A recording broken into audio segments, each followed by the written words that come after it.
Jaalalli keenya bara baraan haa jiraatu, ganama duumbaatu fuula kee nan yaada.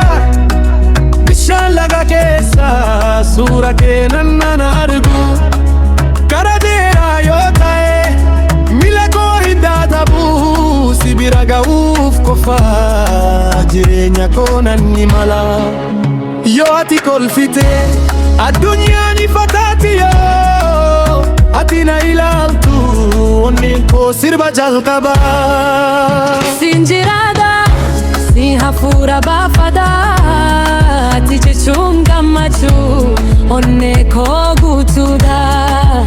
Siin jiraadha, si malee hin danda'u, jaalala keenya kana yoomiyyuu hin dhiisnu.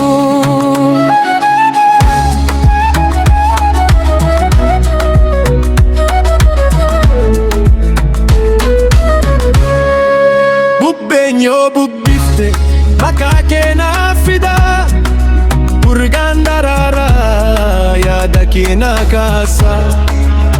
Yeroon haa darbu, bareedinni kee darbu, jaalalli keenya immoo guyyaa guyyaan guddachaa deema.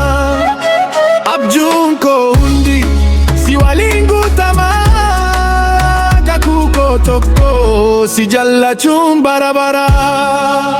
Siin jiraadha, siif qofaa sirba koo, harka kee qabadhee bara baraan nan deema.